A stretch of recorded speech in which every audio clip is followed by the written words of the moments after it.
अस्सलामुअलैकुम, कैसे हैं जी आप सब? आई होप ठीक ठाक होंगे, खुश होंगे और खुशियाँ बांट रहे होंगे। Welcome to my kitchen. तो जी आज मैं जो रेसिपीज़ बना रही हूँ वो सिर्फ आप देखेंगे, मैं उसको आपको बताऊंगी नहीं कि मैं क्या क्या बना रही हूँ और क्या क्या नहीं बना रही। वैसे मैं आपको एक छोटा सा दिखा देती हूँ कि मैं फ्रूट चाट बना रही हूँ, साथ में मैं सवैयाँ बना रही हूँ, पुलाव बना रही हूँ, तो चिकन का सालन भी बना रही हूँ। ये सारी रेसिपीज़ मैं बना रही थी, तो मैंने सोचा कि मैं आज आपके साथ थोड़ी-सी बातें करती हूँ कि हमें ज़िंदगी को कैसे आसानी के साथ गुज़ार सकते हैं। हम कुछ ऐसी बातें करके, कुछ ऐसी सोच के, कुछ ऐसा डिसाइड करके कि हमारी ज़िंदगी बड़ी आसानी से गुज़र सकती है।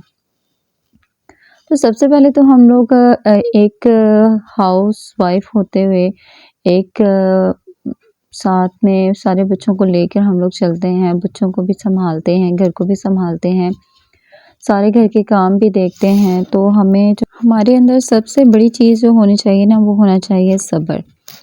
जो घर की एक वुमन है ना, जो बच्चों को देख रही है, घर को देख रही है, घर के बजट को देख रही है, इतनी महँगाई में सारा घर चला रही है, उसके अंदर पेशेंट होना बहुत ज़रूरी है। पेशेंट होगा तो हम लोग अपने घर को लेके आसानी के साथ चल सकते हैं। सब्र हमें करना बहुत ज़रूरी है, हर चीज़ में। ये नहीं कि आपने अगर हस्बैंड से कोई फ़रमाइश की है, कुछ मँगवाया है और अगर आपको हस्बैंड ने उसी दिन लाकर नहीं दिया, तो आप लोग चीखना, चिल्लाना शुरू कर दें, हस्बैंड के साथ लड़ना झगड़ना शुरू कर दें। एक ये नेचुरल सी बात है कि हस्बैंड के ऊपर हम लोगों को गुस्सा भी आ जाता है, ये कि हमें अगर हमने कुछ कहा है तो हमारा फ़ौरन से पूरा नहीं किया, लेकिन वो भी इंसान है। बाहर जाते हैं, जॉब पे जाते हैं, बहुत सारी मुश्किलात को फ़ेस करते हैं वो भी। हम वुमेन्स यही समझती हैं कि शायद घर में रह के हम बच्चों को फ़ेस कर रहे हैं, बच्चे हमें परेशान करते हैं, घर के 100 काम हम लोग करते हैं, लेकिन जो हमारे हस्बैंड हैं ना, वो तो बस ये आराम से जाते हैं जॉब पे और आते हैं, घर में आराम सुकून से खाना खाते हैं और सो जाते हैं। तो हम लोग ये समझते हैं कि हमारे हस्बैंड्स की लाइफ़ बहुत ईज़ी है, लेकिन ऐसा नहीं होता। अगर हम लोग कभी बैठ के अपने हस्बैंड्स के साथ बात करें ना, तो उनसे पूछें कि आपका सारा दिन कैसा गुज़रता है। तो आप लोग पूछा करें अपने हस्बैंड से किस तरह आपका सारा दिन गुज़रता है, आप क्या-क्या करते हैं, किस-किस तरह के लोग आपको मिलते हैं, तो आपको पता चलेगा कि कितनी ज़्यादा वो लोग भी तकलीफ़ से गुज़र रहे होते हैं। ऐसे-ऐसे लोग उन्हें भी मिलते हैं जिन्हें उन्हें बर्दाश्त करना पड़ता है। तो फिर हमें भी बहुत ज़्यादा सब्र करके रहना पड़ेगा ना कि अगर हम कोई चीज़ उन्हें कहते हैं कि हमारे लिए ले आएँ, तो अगर वो भूल जाते हैं, तो हमें ज़्यादा गुस्सा नहीं करना चाहिए। हमें ज़्यादा गुस्सा नहीं करना चाहिए और हमें समझ जाना चाहिए कि हो सकता है ये भी बहुत ज़्यादा परेशान होंगे, बाहर थके हुए हैं, भूल जाते हैं। तो अगर हम ये सब चीज़ें लेके चलेंगे तो ज़िंदगी बहुत आसान हो जाएगी। अपने हस्बैंड को अंडरस्टैंड करना सीखें, उनकी भी थोड़े से आप जो है ना, अगर मियाँ-बीवी आपस में बिल्कुल अंडरस्टैंडिंग के साथ रहते हैं, एक-दूसरे को समझते हैं, तो ज़िंदगी ज़्यादा आसान हो जाती है क्योंकि घर को सिर्फ़ मियाँ-बीवी ही लेके चला रहे होते हैं, चल रहे होते हैं लेके। इतनी महँगाई के दौर में अगर आपके हस्बैंड आपको फाइनेंशियली सपोर्ट कर रहे हैं और अगर आप कोई उनके साथ सपोर्ट नहीं कर रही फाइनेंशियली, तो फिर आप ये सोचें कि इतनी महँगाई में अगर वो आपका सब कुछ पूरा कर रहे हैं, तो आपको थोड़ा-सा सब्र करना चाहिए। ये नहीं कहना चाहिए कि मुझे तो लॉन के सूट चाहिए ही चाहिए, सर्दी आ गई, मुझे तो नई जर्सी चाहिए ही चाहिए, मुझे तो शूज़ चाहिए ही चाहिए। आप थोड़ा-सा बैलेंस रह के चीज़ों को इस्तेमाल कर सकते हैं। आहिस्ता-आहिस्ता से उन्हें कह सकते हैं कि मुझे ये चीज़ चाहिए। अगर वो 1 हफ़्ता, 2 हफ़्ता लेट हो भी जाते हैं, तो कोई फ़र्क नहीं पड़ता इस चीज़ से। थोड़ा-सा आप अगर प सब्र के साथ रहेंगी, तो फिर आपके हस्बैंड भी आपको अच्छा समझेंगे और इस तरह घर में लड़ाई-झगड़े भी नहीं होंगे। और दूसरी बात ये है कि हमें अपने हस्बैंड से दूसरों के हस्बैंड्स को कंपेयर नहीं करना चाहिए। इवन कि बच्चों को भी कंपेयर नहीं करना चाहिए कि हमारे बच्चे दूसरों के बच्चों से अच्छे नहीं हैं, दूसरों के बच्चे अच्छे हैं, या अपने बच्चों को हमें कहना ही नहीं चाहिए कि आप लोग जो हो ना, ये नहीं करते, आप अच्छा नहीं पढ़ते, आप अच्छे काम नहीं करते, दूसरों के बच्चों को देखो, फलाँ खाला के बच्चे इतने अच्छे हैं, फलाँ जो चच्ची हैं तुम्हारी उनकी देखो कितनी अच्छी बच्ची है, बात मानती है, तुम मेरी बात ही नहीं मानती। अपनी बेटी को इस तरह से कहना कि तुम घर के काम नहीं करती, फलाँ खाला की बेटी तो देखो कितने अच्छे काम करती है और बात भी मानती है अपनी मम्मा की। इस तरह से कहने से ना बच्चे और ज़्यादा ना प्रेशराइज़ हो जाते हैं, फिर बात बिल्कुल मानना छोड़ देते हैं।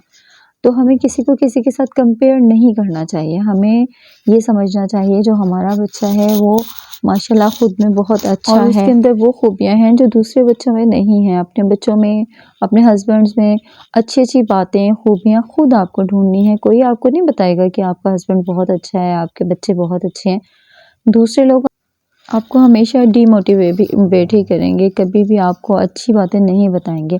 तो आप ऐसे लोगों में बैठना शुरू करें जो आपके साथ अच्छी गपशप करें, कोई इस तरह की नेगेटिव सोच ना हो जिन लोगों की, उस तरह के दोस्त बनाएँ जो पॉज़िटिव सोच रखते हों। और एक बात ये कि हमें दूसरों के साथ बिल्कुल मतलब मज़ाक नहीं उड़ाना चाहिए किसी का भी। अगर हमें लगता है कि फ़लाँ बंदा ना अच्छा नहीं है, तो हम उसका मज़ाक उड़ाएँ, उसकी कोई जो आपको अच्छी नहीं लगती, उसकी कोई ऐसी बात है जो आपको पसंद नहीं आ रही और आप उसका मज़ाक उड़ाएँ, 2-4 लोगों में बैठ के उसके बारे में इस तरह की गॉसिप करें कि ये फ़लाँ बंदा इस तरह का, तो ये गलत बात होती है। अच्छा, ऐसा मेरे साथ यंग एज में हो चुका हुआ है। जब मैं कॉलेज में पढ़ती थी, तो मेरी एक फ्रेंड की ना मंगनी हुई। वो मेरी फ्रेंड नहीं थी, बस क्लासमेट थी।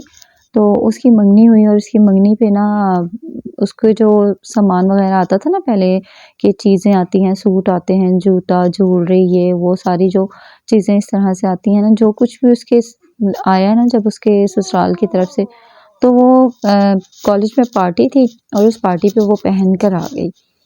और उसने ना उस टाइम पे गोल्डन कलर का सूट उसे आया था मंगनी पे, उसकी मंगनी पे उन्होंने दिया था उसके ससुराल वालों ने। गोल्डन ही जूता था, गोल्डन ही ज्वेलरी थी, हर चीज़ उसकी ना ज्वेलरी वगैरह सब कुछ गोल्डन था।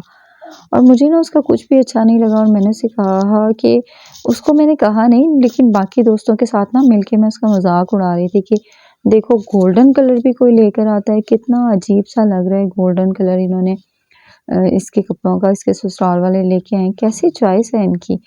तो उस टाइम पे जो लड़की थी वो बड़ा खुश हो रही थी ना अपने ड्रेस को देख के, ज्वेलरी को देख के और जूते को देख के कि मेरे ससुराल से ये आया, और बड़ी शोखी अंदाज में वो घूम फिर रही थी कॉलेज में। लेकिन मैं उसका मज़ाक उड़ा रही थी। अब आप ये देखें कि मुझे उस टाइम से इतनी बड़ी नसीहत हुई है कि मैं उसका मज़ाक उड़ा रही थी और आप लोग यकीन नहीं करेंगे कि जब मेरी मंगनी हुई थी, तो मेरी मंगनी पे भी मेरा गोल्डन ही ड्रेस आया था।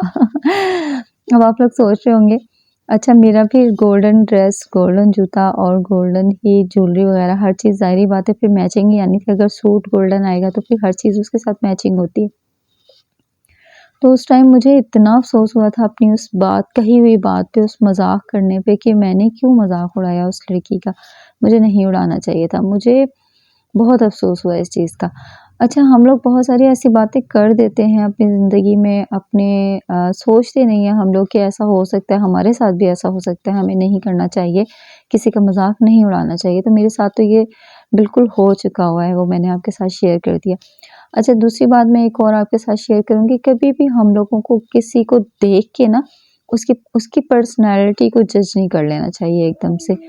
मेरे साथ एक और वाक़या हुआ कि मैं और मेरे हस्बैंड एक बार गए, हम लोग शाहलमी गए थे, यहाँ पर लाहौर में बहुत मशहूर बाज़ार है, शाहलमी का कुछ लेने के लिए गए थे हम लोग। शायद रबीउल अव्वल की थोड़ी-सी शॉपिंग करनी थी, नाज़ान पाक वग़ैरह हमने लेने थे, वो लेने के लिए हम लोग गए, तो हमने वो ख़रीद लिए। जब हम बाज़ार से बाहर निकल रहे थे, बाज़ार के बाहर ना एक बलून वाला ना स्टॉल था, तो वहाँ पर बलून लगे हुए थे स्टॉल पे और एक टेबल सा रखा हुआ था। वो स्टॉल इतना सा था कि छोटा-सा टेबल रखा हुआ था, उसके ऊपर सारे बलून रखे हुए थे, लेकिन उस स्टॉल पे बलून वाला जो सेलर था ना, वो मौजूद नहीं था। तो मैंने देखा कि ₹100 का ना पूरा पैकेट दे रहे हैं बड़े बलून वाला, तो उन्होंने ना कार्ड पे लिख के लगाया था कि ₹100 का 1 पैक है। मैंने अपने हस्बैंड को कहा कि इतना सस्ता मिल रहा है तो ऐसा करते हैं कि हम लोग ना ले लेते हैं, बच्चों की बर्थडे में काम आ जाएगा, बच्चों की बर्थडे आने वाली है।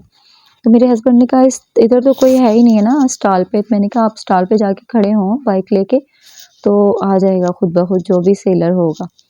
अच्छा, वो जब हम बाइक लेकर वहाँ पर खड़े हुए ना, तो एक बंदा मुझे दूर से आता हुआ नज़र आया और बड़ी शोखी से आ रहा था, पैंट शर्ट उसने पहनी हुई थी, देखने में बड़ा अच्छा था। बड़ा सुघड़ सा बंदा, बिल्कुल क्लीन शेव और बड़ा ही यंग सा था। इतना यंग नहीं होगा, मेरे हस्बैंड की एज का ही होगा।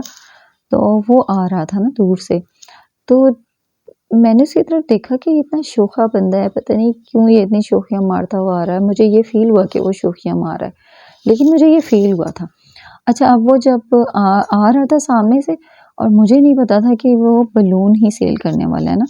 तो वो स्टॉल पे आके जब खड़ा हुआ तो हमने उससे पूछा कि ये एक पैकेट आप 100 रुपीज़ का दे रहे हो? तो उसने हमें इशारे से बताया और मुझे देखकर इतनी हैरानी हुई, सुनकर, सोचकर कि वो बेचारा गूँगा था और मेरे उसी टाइम गूज़बम्प होना शुरू हो गए कि मैंने एक गूंगे इंसान के बारे में इस तरह की सोच रखी और मैंने कहा कि ये इतना शोखा बंदा है और कैसे स्टाइल मार रहा है। लेकिन मुझे बिल्कुल अंदाज़ा नहीं था कि वो गूंगा होगा, क्योंकि जो गूंगे अफराद होते हैं ना, वो बोल तो नहीं सकते, लेकिन उनकी जो ऐसी हरकत होती हैं, कुछ ऐसे वो स्टाइल मतलब अपने करते हैं जिससे फ़ील होता है कि वो ये बात कह रहे हैं। हमें फिर उन्हें इशारों से ही वो लोग हमें समझाते हैं। तो वो इशारों से इस तरह लोगों से बातें करता हुआ आ रहा था, तो मुझे ये लगा कि ये शोखियाँ मार रहा है, लेकिन हकीकत में वो गूंगा था। आप यकीन नहीं करेंगे, उस टाइम पे मेरे गूज़बम्प होना शुरू हो गए, मेरे रोंगटे खड़े हो गए और मैंने इतना अफ़सोस किया अपनी सोच के ऊपर। मैं हैरान हो गई कि मैं इस तरह का भी सोच सकती हूँ। हालाँकि अगर आप मेरे बारे में पूछे ना, मैं इस तरह की हूँ कि मैं कभी भी किसी के बारे में गलत नहीं सोचती। मुझे बिल्कुल बहुत बुरा लगता है कभी भी मैं किसी के बारे में गलत सोचूँ, उसको गलत जज करूँ। लेकिन पता नहीं अनजाने में मैंने ये सोच लिया कि ये इतना शोखा बंदा है, शोखियाँ मार रहा है और वो इस तरह से गूँगा जब निकला तो मुझे बहुत बेहद अफ़सोस हुआ। तो मतलब आपको बात बताने का यही था कि हमें कभी भी किसी को देख के एकदम से जज नहीं करना चाहिए कि ये फ़लाँ बंदा है, इतना इस तरह का है, अच्छा है, बुरा है, कभी भी हमें नहीं करना चाहिए। ये तो अल्लाह ताला की ज़ात जानती है कि हमारे दिल किस तरह के हैं, दिलों के हाल आपको पता है, अल्लाह ताला बेहतर जानता है। तो बस ये छोटी-छोटी सी जो ज़िंदगी में हम लोग गलतियाँ करते हैं और जाने-अनजाने में हो जाती हैं, हम इंसान हैं, इंसान तो आपको पता है ख़ता का पुतला है, तो इस तरह की गलतियाँ हो जाती हैं। लेकिन अगर हम इन सब को बड़ा ही अब उसके बाद मैंने कभी भी इस तरह सोचा नहीं किसी के बारे में। पहले भी नहीं सोचती थी, लेकिन पता नहीं मुझे उस टाइम एकदम से मैंने क्या सोच लिया था। तो चलें, कभी-कभी ऐसा हो जाता है और आगे अब हम ये बात करते हैं थोड़ा-सा बजट के बारे में कि कितनी महँगाई हो गई है, तो अगर घर में गोश्त वग़ैरह ना पके तो कोई ऐसी टेंशन की बात नहीं होती। सब्ज़ियाँ भी बड़ी महँगी हैं, वैसे तो अगर गोश्त पका लें तो उससे बेहतर सब्ज़ी से बेहतर तो ख़ैर सब्ज़ियाँ ज़्यादा अच्छी होती हैं गोश्त की निस्बत, लेकिन कोई फ़र्क नहीं है आजकल सब्ज़ियों में और गोश्त में। अच्छा, जो मैं बना रही हूँ ना सारा खाना वग़ैरह जो आप देख रहे हैं, असल में ना मेरे घर आए थे मेरे भाई और भाभी आए थे, उनके लिए मैं ये सारा खाना वग़ैरह बना रही थी। तो जब मैं ये बना रही थी ना, तो मैंने जितनी भी वीडियो शूट की है ना, तो आप लोग बस देख लीजिएगा किस तरह से मैंने शूट किया। तो सारी तकरीबन मैंने सारी ही शूट की है। अच्छा, तो मैं आपके साथ ये बात कर रही थी कि हम अपनी ज़िंदगी को आसान कैसे लेके चल सकते हैं। अच्छा, दूसरी बात ये है कि हम लोग अपने लिए आसानियाँ खुद भी पैदा करते हैं और अल्लाह ताला की तरफ हमें ज़रूर रुजू करना चाहिए। नमाज़ें पाँचों टाइम की पढ़ना बहुत मुश्किल लगती हैं हर औरत को। वो इसलिए लगती हैं कि कामों में हम लोग इतने बिज़ी हो जाते हैं ना कि कोई ना कोई नमाज़ हमारी रह ही जाती है। अगर मैं आपके साथ सच बात करूँ तो मेरी ज़ोहर की नमाज़ हमेशा रह जाती है, हमेशा नहीं, कभी-कभार पढ़ भी लेती हूँ। जब दोपहर का खाना बना हुआ होता है तो फिर दोपहर को मेरी नमाज़ पढ़ी जाती है, ज़ोहर की नमाज़, लेकिन ज़्यादातर ना रह जाती है। तो कोशिश हमें ये करनी चाहिए कि हमें नमाज़ें पाँचों टाइम पढ़नी चाहिए, अल्लाह ताला से रुजू करना चाहिए, दुआएँ करनी चाहिए अपने लिए, अपने बच्चों के लिए, ताकि अल्लाह ताला हमारे लिए आसानियाँ पैदा करे। और कुछ ऐसे वज़ाइफ़ भी मैं आगे आपको बताऊँगी जो मैंने अपनी ज़िंदगी में यूज़ किए हैं, जिनको लेकर चल के बहुत सारी मुझे जो है मेरी दुआएँ कबूल हुई हैं उन वज़ाइफ़ की मदद से। एक तो या सलामो बीमार के लिए बहुत अच्छा होता है, अगर कोई बीमार हो तो आप या सलामों की तस्बीहां पढ़ के उन पे दम करें और पानी करके पिलाएँ उसको, तो तब भी उन्हें शिफ़ा मिलेगी बीमार को। और इसके अलावा आप यासीन सुबह रोज़ाना पढ़ा करें और सूरह वाक़िया तो रात को रोज़ाना पढ़ के सोया करें। कहते हैं कि ये रिज़्क के लिए बहुत अच्छी होती है। जिन जिन भी मेरी बहनों को रिस्क का मसला है घर में, कोई अगर कोई भी मसला है इस मतलब रिस्क के बारे में, तो आप लोग रात को रोज़ाना सूरह वाक़िया पढ़ के सोया करें। मुझे अब एग्ज़ैक्ट वाक़या याद नहीं है किस-किस का मतलब नाम नहीं मैं आपको लेके बता सकती कि एक सहाबी थे, उनकी बेटियाँ थीं और कोई बादशाह आया वहाँ का, उस मुल्क का, और उन्होंने कहा कि आपको के लिए मैं ये अशरफियाँ लाया हूँ क्योंकि आपकी बेटियाँ हैं और वो उनके ये अशरफियाँ काम आएँगी। लेकिन उन्होंने वो अशरफियाँ वापस कर दी और ये कहा कि नहीं, मेरी बेटियों के पास सूरह वाक़िया है और सूरह वाक़िया पढ़ने से अल्लाह ताला कभी भी रिज़्क की कमी नहीं करता। तो रिज़्क की कमी के लिए सूरह वाक़िया पढ़ी जाती है और अल्लाह ताला ने ये भी फ़रमाया है कि जो सुबह उठ के फ़जर के बाद सूरह यासीन पढ़ता है, उस टाइम भी रिज़्क बाँटा जा रहा होता है। तो आप लोग ज़रूर सूरह यासीन पढ़ा करें फ़जर के बाद, उससे भी रिज़्क की तंगी नहीं होती। आयतुल कुर्सी घर में पढ़ के पूका करें, उससे कोई चोरी वग़ैरह नहीं होती घर में। आपने जहाँ पर कोई भी ऐसी चीज़ रखी हुई है, जो आपने सेव रखनी है, वहाँ पर एक बार भी आप आयतुल कुर्सी पढ़ के फूँक देंगे, तो वो चीज़ आपकी और ज़्यादा सेव हो जाती है, अल्लाह ताला की हिफ़ाज़त में चली जाती है।